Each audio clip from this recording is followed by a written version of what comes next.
Alors, j'ai hâte vraiment de partager ce message. Vous savez, depuis un certain temps, au moins les messages que moi j'emmène tournent autour de la maturité chrétienne, comment devenir adulte en Jésus-Christ.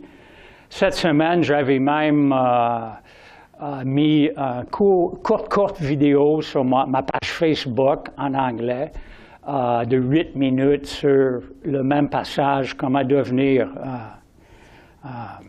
un adulte en Jésus-Christ. Et puis, on avait évidemment aussi parlé d'un Corinthiens 15, 58, qui nous rappelle que tout ce qu'on fait, tout ce qu'on vit dans le Seigneur n'est pas en vain. C'est vraiment, ça va compter pour l'éternité. Alors, lorsque je priais comment suivre ces enseignements-là, c'est ça le thème qui m'est venu à l'esprit. Dans nos propres lectures bibliques de l'Assemblée, j'étais en train de lire 2 Timothée et le chapitre 4, et j'étais vraiment touché par ce que Paul disait concernant la fin de sa vie et concernant ce qui allait lui arriver après sa mort physique. Alors, c'est ça ce que j'aimerais aborder aujourd'hui et c'est évidemment très, très pertinent pour nous autres. Alors, comment vivre, oui, avant notre mort physique et qu'est-ce qu'on va vivre après? Alors, oh oui, la technique, c'est super quand ça marche. Alors, l'apôtre Paul écrit à Timothée, qui est son fils dans la foi, son protégé. Il dit, pour moi, voici le moment où ma vie va être offerte à Dieu comme un sacrifice. Je vais bientôt mourir. J'ai combattu le bon combat. J'ai fini la course. J'ai gardé la foi. Et maintenant, le prix de la victoire m'attend. C'est la juste récompense que le Seigneur, le juste juge, va me donner le jour du jugement.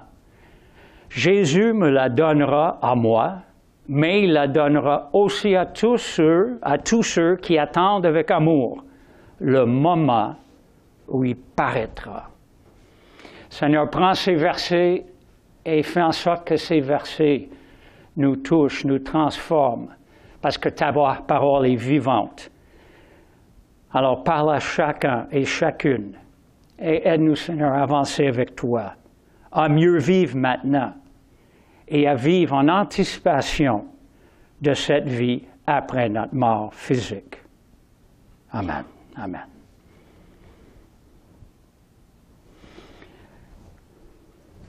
Alors, ce qu'on a dans ces 3 versets, versets 6, 7, 8 de 2 Timothée 4, c'est le contexte, ce que Paul dit avant à son protégé Timothée, coule naturellement pour que Paul alors parle de sa propre mort. Dans le fond, il est en train de passer le flambeau à Timothée. Et cette lettre de Timothée est probablement la dernière lettre écrite par Paul. Et il parle à son protégé d'une façon passionnée, d'une façon transparente, vulnérable.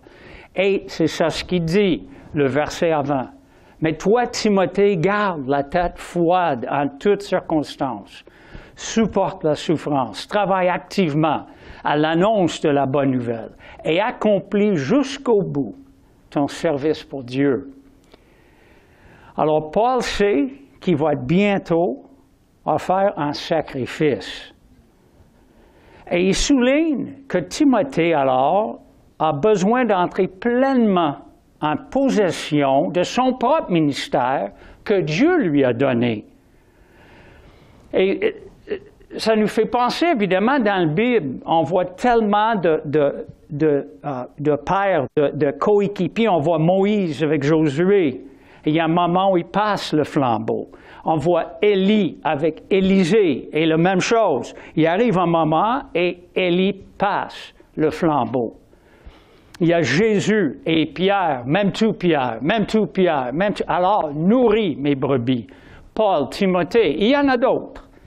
Mais notons très, très bien que Paul ne dit pas à Timothée, « Timothée, sois exactement comme moi, remplace-moi, sois mon clone », pour utiliser un mot du 21e siècle. Non, Timothée a son propre appel.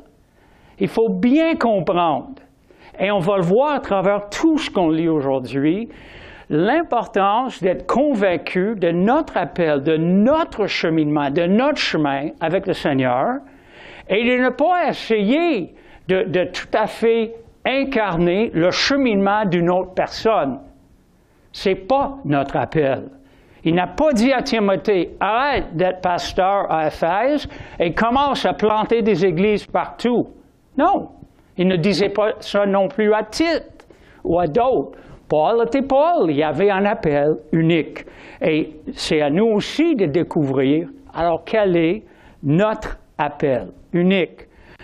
Alors, Paul, il mentionne, il dit pour moi, voici le moment où ma vie va être offerte à Dieu comme un sacrifice, je vais bientôt mourir. Alors, Paul vise une action finale, une offrande finale, à la fin d'une vie elle-même qui était une offrande. Paul avait à peu près 30 ans de ministère, c'est ça qu'il calcule, parce qu'il ne s'est pas converti très, très jeune. Alors, pendant 30 ans, Paul, le plus possible, s'est offert à Dieu. Chaque fois qu'on lit les Actes ou qu'on lit les Épîtres, on découvre de plus en plus sur la vie de Paul. Exemple, en Corinthiens,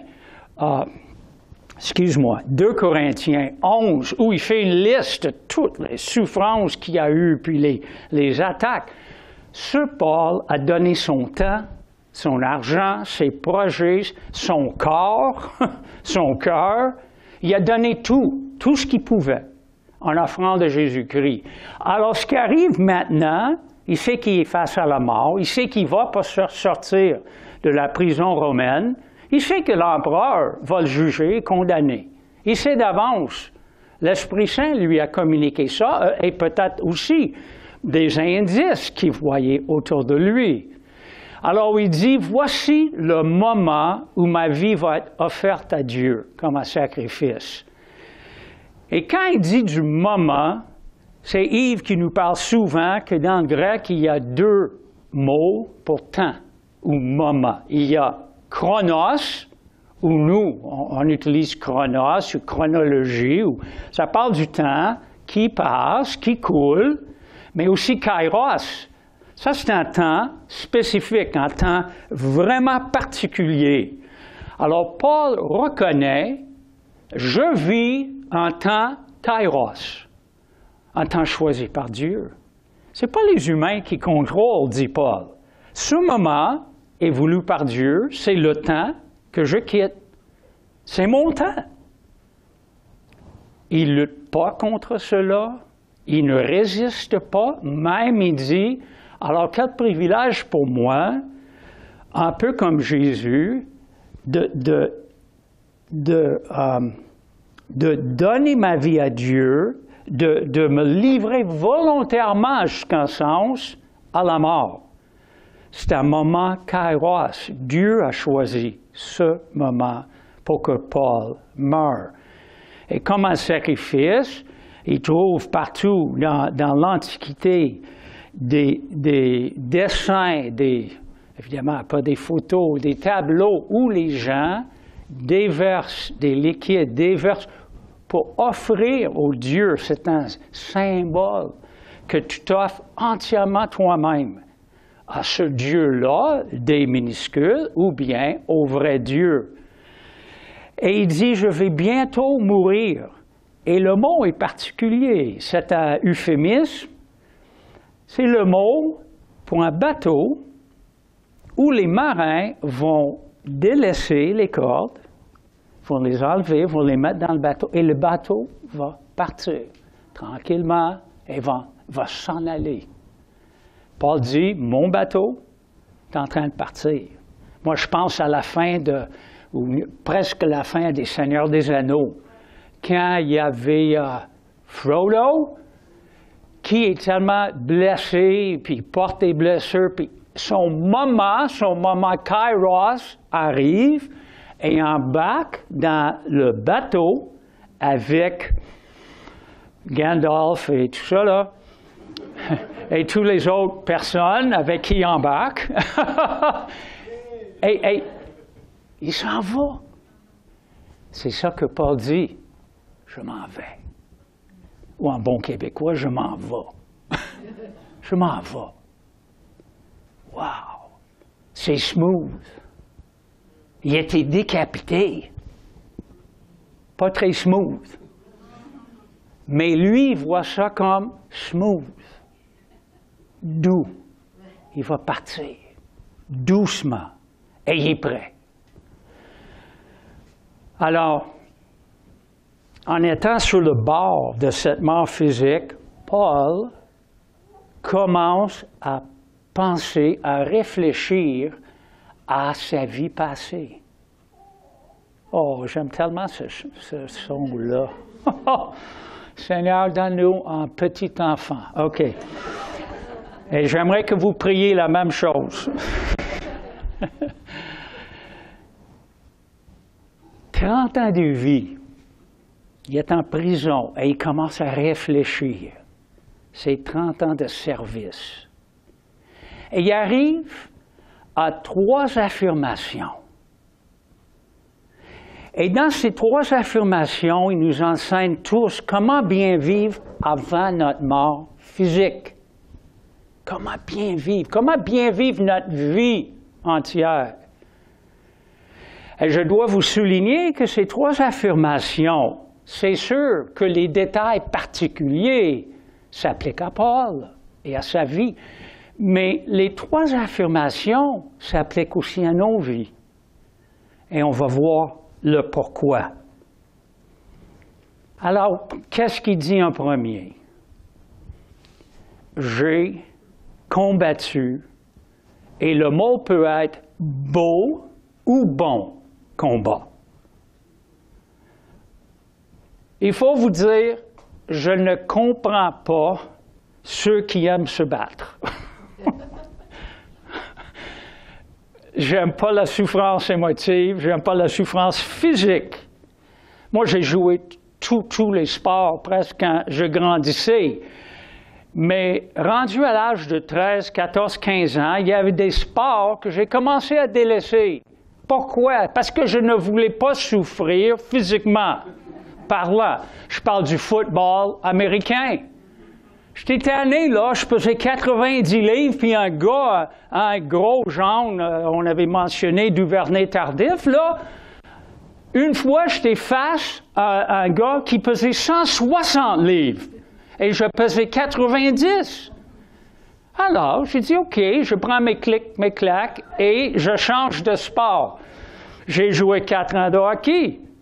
Mais je n'aimais pas me faire écraser dans les bandes par des géants. Parce que moi, j'étais un ailier, puis l'ailier doit chercher la rondelle dans le coin. Mais le problème, c'est bien beau chercher la rondelle dans le coin, mais tu es suivi. Il y avait carrément un géant, là. Le gars, il avait 14 ans, supposément. Il mesurait 6 pieds.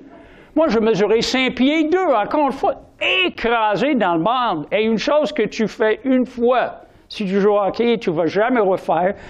Tu n'approches jamais au coin avec le hockey, là, comme ça. Alors, dans le bande, et tu te lances toi-même. C'est comme... Alors, fini le hockey. À 14 ans, fini. Alors, j'ai commencé à faire du ski, j'ai joué au basketball, des sports moins combatifs. Mais dans la vie chrétienne et dans la vie, il faut avoir un côté combatif. Il faut l'avoir. Parce que la vie, évidemment, n'est pas facile. Et d'ailleurs, les mots ici, j'ai combattu et le bon combat, écoute ça. Les mots français qui sont pris des mots grecs, c'est le mot combat, c'est le mot agonie. Sérieux, là. Et combattre vient du mot agoniser. Oui! Alors, en français, on est allé encore plus loin parce que agoniser veut dire que tu es sur le bord de mourir, là, et tu es dans souffrance totale. Mais, ça communique, il y a souffrance, il y a un combat, ça prend de l'effort. Et avec les années, c'est comme je prie, Seigneur, rends-moi quand même un combattant, un battant. Parce que pour toi, ça mérite la peine, ça mérite l'effort. Alors, je ne sais pas si je suis arrivé à vraiment aimer le combat. Quand je regarde, et ce n'est pas souvent, parce que je ne peux pas, la violence est trop forte. Mais quand je regarde les guerriers là, des arts martiaux, ces gars-là, là, ils aiment ça. Ils se donnent des coups de poing, des coups de pied en gars en train de... Et après, ils se serrent, puis oh, bon combat, puis êtes-vous fou? C'est comme... Mais pourquoi pas prendre ce désir de combattre pour le bon combat ou le beau combat? Parce qu'avec Dieu, c'est un beau combat. Alors, comment se combattre? Qu'est-ce qu'on doit faire? Un, c'est nous sommes appelés à focaliser sur la nouvelle nature. On avait parlé de ça récemment. Éphésiens est très clair. Vous devez laisser votre vie d'autrefois. OK? Avant, vous étiez plein de désirs trompeurs qui vous détruisaient. Alors vivre de même, ce n'est pas le bon combat. Eh bien, ce que vous étiez avant, il faut vous en débarrasser comme d'un vieux vêtement. Comprenez les choses d'une façon nouvelle, selon l'Esprit de Dieu. Et comme si vous mettiez un vêtement neuf, devenez une personne nouvelle. Wow! Cette personne nouvelle est créée comme Dieu veut. La vérité la rend juste et sainte. Ça, c'est le beau combat. Avant tout, c'est un combat individuel. C'est pas moi qui combat avec vous, vous avec... Non, c'est moi, le nouveau moi, la nouvelle personne que Dieu me donne par son esprit, qui combat qui? Le vieux moi. Alors, si vous me voyez comme ça des fois, alors vous savez pourquoi? Parce que je suis en combat. Mais c'est ça ce que Dieu veut, que le Saint-Esprit met, littéralement, met à terre, met à mort mon ancien style de vie. On sait tous, jusqu'au dernier souffle. C'est un combat jusqu'à la mort et jusqu'à ma mort physique. Alors, mais l'important, c'est de garder le focus sur le Seigneur et sur la nouvelle nature. Je suis convaincu que lorsque nous gardons le focus trop sur mon péché, mes problèmes, parce que, écoute, nos yeux, là, si moi je regarde en avant, je marche en avant. Si je regarde comme ça va être bien difficile de marcher en avant. Une madame, une fois, disait, comment ça se faisait qu'elle a frappé le beau Mercedes de son voisin? Elle disait, je conduisais, excuse, ça peut être il aussi, je vais changer. Alors, le voisin, on ne veut pas être sexiste, il disait, le problème c'est que ça m'a capté, le beau Mercedes, alors je le regardais, et mon auto allait où je regardais. Paf! C'est ça. Nos yeux sur Jésus, nos yeux sur la nouvelle nature. Je ne vous dis pas, oublions, supprimons, cachons nos péchés, mais non, mais le focus. Nous devenons, dans les psaumes, David écrit, ceux qui adorent les idoles deviennent comme les idoles. Je deviens comme sur ce que je deviens comme Non, je deviens comme celui que je regarde. J'ai un souffleur, une souffleuse. Souffleuse, c'est un peu bizarre pour moi, une souffleuse, c'est autre chose. Mais merci de me souffler. Je suis en retard, mais je ne suis pas tout à fait en retard. OK. Alors, la lutte est intérieure et nous avons la victoire. Nous avons la victoire. Hein? L'esprit en nous est plus fort que l'esprit dans le monde. L'esprit en nous est plus fort que l'ancienne nature. L'esprit en nous est plus fort. Et nous voulons alors donner place à cet esprit.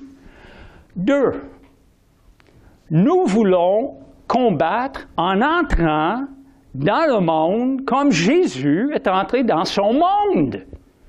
Entrons comme lumière. Entrons dans ce monde comme des personnes qui influencent pour le bien. On avait chanté ça. L'importance d'influencer le bien. On veut des faiseurs de paix. Partout où nous allons, nous portons en nous la présence de Dieu qui est amour, qui est paix, qui est justice, le fruit de l'esprit, nous le portons en nous. Oui, nous sommes des vases de quoi? Des vases d'argile, fissurés. Mais comme quelqu'un a dit, gloire à Dieu pour les fissures, c'est par là que la lumière passe. C'est à travers tes fissures que la lumière passe. À travers tes faiblesses, mes faiblesses, Paul dit ça. Alors entrons dans le monde avec une confiance, pas un orgueil, mais avec une confiance. Moi plus Jésus égale majorité. Toujours. Oui. Et j'oublie comme vous. J'entre comme un petit garçon. Oh, qu'est-ce qu'ils vont penser de moi, le petit garçon chrétien qui ne connaît rien? C'est pas comme ça. Est-ce que Jésus est entré comme ça quand il est entré dans les places? Mais non. Et il nous dit, vous êtes la lumière du monde. Vous êtes le sel de la terre. Vous êtes là pour conserver, vous êtes là pour assaisonner. Nous sommes ces choses. Yves nous a parlé de petites actions de dévouement à Dieu. 45 ans, 50 ans de petites actions de dévouement à Dieu, ça devient une pile, une montagne d'actions pour Dieu. Et il y a en effet, souriez aux étrangers. Boy, c'est difficile au Québec. Souriez. OK, on va pratiquer. Come on, Alain, come on. OK, tu commences un petit peu. Un peu plus que ça. Suzanne, come on. Souriez. Tout ça emmène la vie. Peut-être ils vont penser qu'ils sourient. Pourquoi? Ils vont voler mon sacoche, quoi? Souriez. Priez pour tous. Écoutez les gens. Ne cherchons pas la vengeance. Parlons de chaque geste positif. Livre le combat. Chaque mardi, on livre le combat ici avec la Banque alimentaire. C'est un beau combat. Chaque dimanche, on livre le combat. Come on. Et évidemment, on sait tous, Éphésiens 6 nous rappelle, notre combat n'est pas les uns contre les autres. Au bout de la ligne, c'est contre les forces invisibles, les forces malsaines, qui veut résister l'avancement de Dieu, du royaume. OK. Mais nous pouvons les résister, habillés avec l'armure, la droiture, la vérité, le salut, la foi. Oh. Beau combat. J'ai fini la course. La course que Jésus m'a donnée à courir. Il avait dit à Paul, tu vas aller, tu vas courir, tu vas souffrir, tu vas aller chez les non-juifs. Et Paul a couru. Quelle est votre course? Qu'est-ce qui vous donne? Vous avez une course, j'ai une course. Anyway, je ne connais pas les deux personnes à droite. Il semble que le gars en bas, ça va bien. Il a vraiment fini sa course, il est en forme, il touche le fil d'arrivée, il respire presque pas. Tout est beau, lui.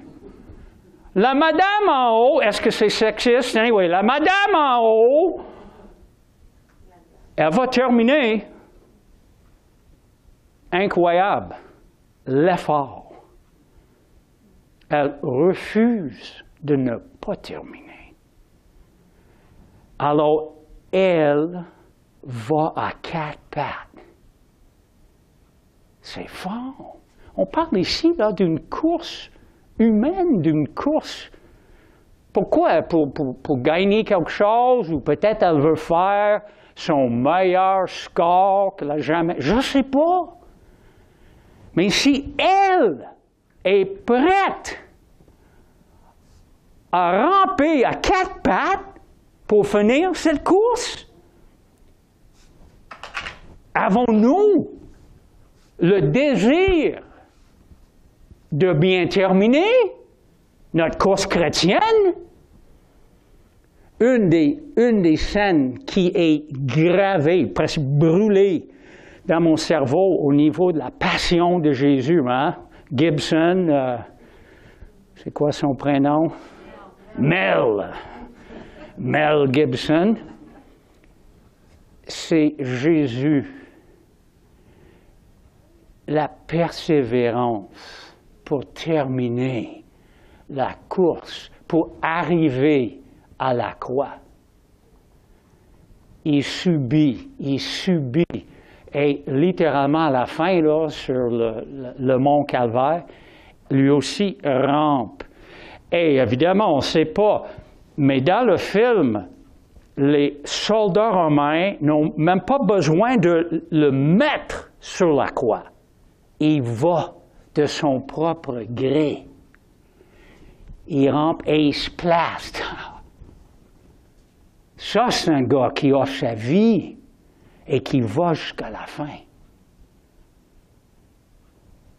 Et dans ce film-là, on était au cinéma avec peut-être une cinquantaine de personnes. Moi, je voulais juste crier « Lâche pas, Jésus! Lâche pas! » Parce que tu voyais qu'il aurait voulu lâcher, mais il refusait de lâcher. Et à cause de ça, on est tous là. Et on va être avec lui. Parce qu'il a terminé sa course. Qui connaît Terry Fox?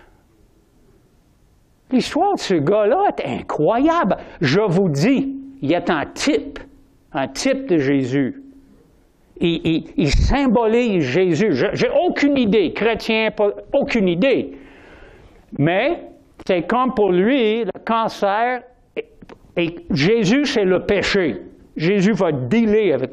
Mais lui, c'est le cancer. Il veut courir, lever des fonds, il veut battre son cancer et aider d'autres à battre le cancer. Le gars a couru 143 jours, X kilomètres. C'était l'équivalent d'un marathon qui veut dire 42 kilomètres par jour. Moi, je ne peux même pas courir un marathon. Sérieux, là. Je le sais. Elle a couru combien? 143. Ah! Oui, mais il n'a pas atteint son but. Il voulait courir de Labrador, Terre-Neuve jusqu'à Vancouver. Ah, ben, le gars, il finit. Il n'a rien accompli, dans le fond, là. Hein? Ah!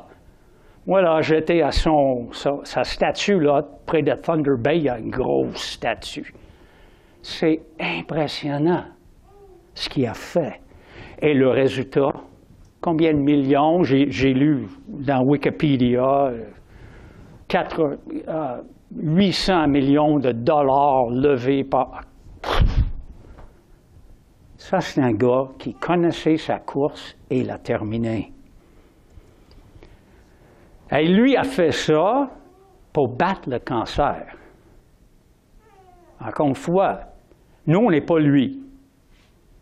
Mais est-ce qu'on est motivé? Ah, attends, motivé, ce n'est pas un bon mot pour oser affirmer. Non. Est-ce qu'on est inspiré? Inspiré, c'est un beau mot. Sommes-nous inspirés de vivre comme ça? Alors, j'ai fini ma course. Wow, c'est tellement beau. Malgré les déceptions, malgré les difficultés, malgré, évidemment qu'on parle de course, je vous rappelle, ça égale notre vie. Jésus veut être impliqué dans toute ma vie.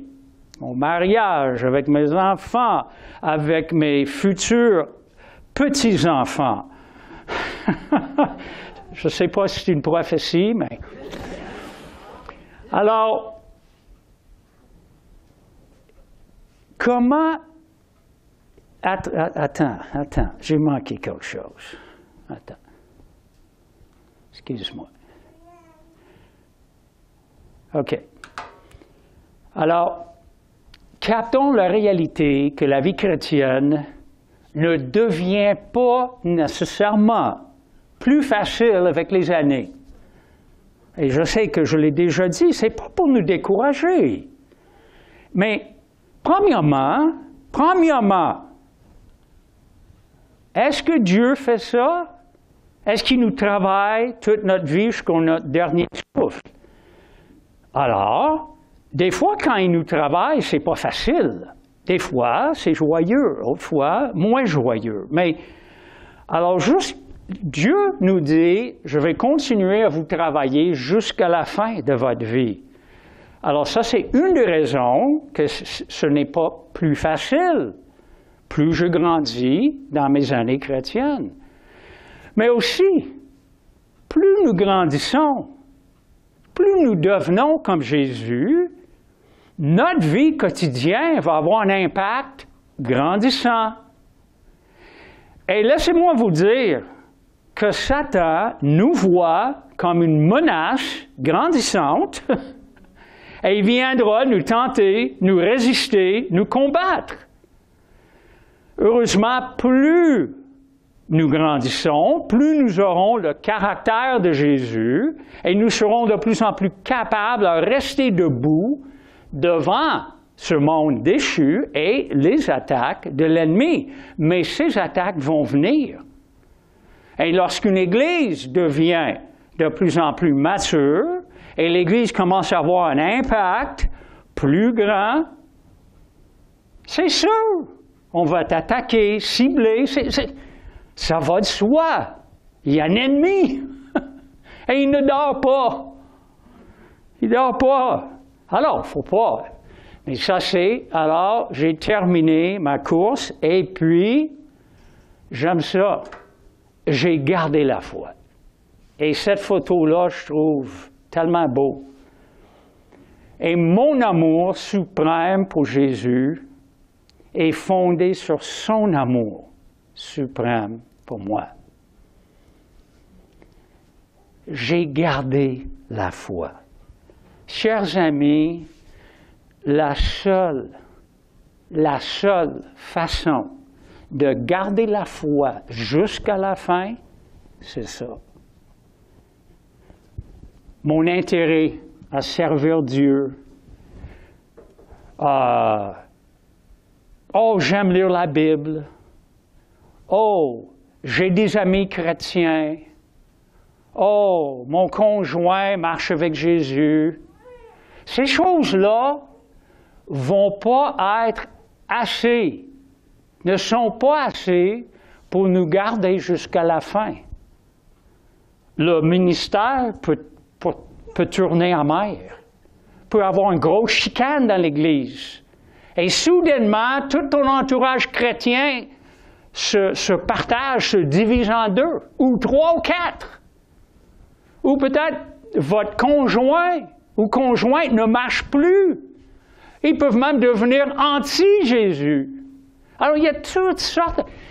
Moi, je suis convaincu que la seule chose, la seule réalité qui va nous permettre à garder la foi, garder cette relation, c'est moi et le Seigneur. C'est moi qui est en amour avec lui. Et cet amour, évidemment, doit être renouvelé. Il y a des temps où cet amour se refroidit, se diminue, comme dans toutes nos relations. Mais les autres choses peuvent contribuer, mais ce n'est pas assez, je suis convaincu. Ah, j'aime étudier la théologie. Hey, quand tu es au fond du pétrin, là, toi, puis ta théologie, là, ça ne va pas vous tenir. Ça prend une relation vivante avec un sauveur vivant, avec un amoureux qui s'appelle Jésus vivant. Sinon, fly. On ne va pas toffer. Les autres choses ne peuvent pas nous garder attachés. Alors, soyons clairs. Ces trois affirmations sont des affirmations pour bien vivre avant notre mort physique. Combattre le bon combat.